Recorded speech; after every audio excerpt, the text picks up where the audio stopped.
Hey guys, welcome back to my channel. Today we are doing a foundation review. It's been a while since I've done a foundation review, and I saw that Tarte released their Shape Tape Cloud Coverage Foundation, and I was like, let's try that out. Let's see if it's good. I mean, we're gonna find out. It's medium buildable coverage. It gives a natural finish. It has the Cloud 9 complex blend of a bunch of stuff that I'm gonna put right here, and it has a bouncy cloud-like texture, smooth and blurs, and it has mineral SPF, which mineral sunscreen is a little bit more gentle than a chemical sunscreen. I don't know the technical thing, I just know that mineral sunscreens are a little bit more gentle. I got it in the shade 47H Tan Deep Honey, which I think is gonna be a little bit too light for me. I'm just looking at it in the tube, it looks a little light, but we're gonna make it work, honey. And so I'm just gonna pump 2 pumps on the back of my hand because I'm not familiar with the foundation yet. Oh, it definitely looks like a cloud formula. I've seen this formula before. I'm trying to think of what foundation it was. I think it was a Giorgio Armani foundation. If I can find the name of it, I'll put it on the screen. That's the formula it kind of reminds me of. Yeah, this definitely is too light for me. It's giving me like a grayish look. I'm gonna go ahead and pump it directly on my face now that I kind of know how the formula is working for me. Definitely don't like the shade, but that was a my bad situation. But it's kind of hard to match yourself online. Like, tell me if you have that same problem down in the comments. I have that problem sometimes, and then I end up looking like this. But again, we're gonna make it work. So far, it's giving me like a pasty. I don't know. I'm not really loving it first impression, and I think that has to do with the shade. Like, I'm a little bit iffy because of the shade, but the actual look of the foundation, it doesn't look like it really blurs the skin because I can still kind of see my pores, but it does look like it's really healthy on the skin. It doesn't look like I have on a heavy layer of foundation, and that's probably because this is more of a medium coverage, not full coverage. So I always show you guys what concealer I'm using, concealer and powder, just because I feel like it kind of makes a difference on the foundation. So I'm actually using the Bobbi Brown Dark Peach Corrector. I feel like I haven't been getting good sleep here lately, and I need a little bit of additional help. Then I'm switching up the concealer. I normally use the Laura Mercier, but I've been using the One Size concealer in the shade Medium Dark 3. It's my new go-to when it comes to full glam, and today is full glam, so we're gonna do it. I'm gonna have to do my updated routine here soon on my full glam routine, so stay tuned for that as well. And I'm just gonna put this under my eyes and next to my nose. And then for powder, I'm gonna use the One Size powder, and I'm gonna use this to set my nose, my chin, my upper lip, my smile lines, my forehead, you know, just everywhere that I normally put my concealer, but I didn't do that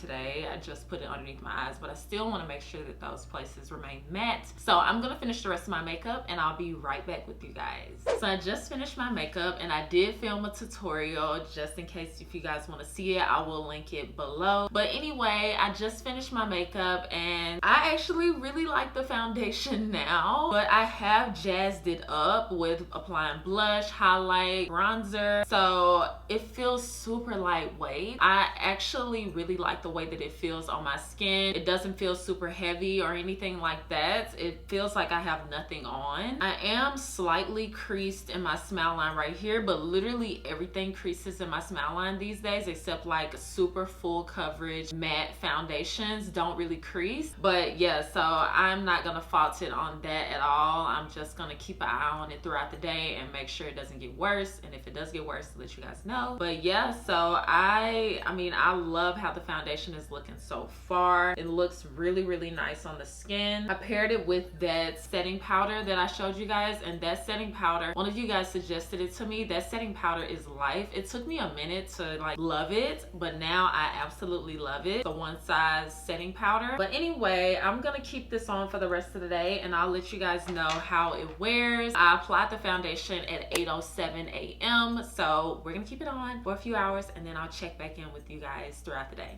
Hey guys, it is 1:49 p.m. so it's almost been 6 hours and I'm just now checking in with you guys. Sorry about that. I lost track of time, to be honest, but the foundation is oily. So I'm oily next to my nose on both sides, and that started happening at about 4 hours in. So it's not like a super long wearing foundation, I would say. It still is on coverage wise, but as far as like the oiliness, which it doesn't say, it doesn't claim to be like matte or anything like that. So it's just that if you have oily skin, this isn't going to give you long wear time as far as the matteness of it. But even though it has gotten oily, it hasn't gotten heavy. Sometimes when foundations get oily, it gets heavy, but it still feels super lightweight on the skin, which is really nice. As far as my smile lines creasing, they're just a little bit more creased in the 6 hours that I've been wearing it. So nothing too crazy in that aspect, but I'm gonna keep on this foundation for a few more hours and share with you guys my final thoughts.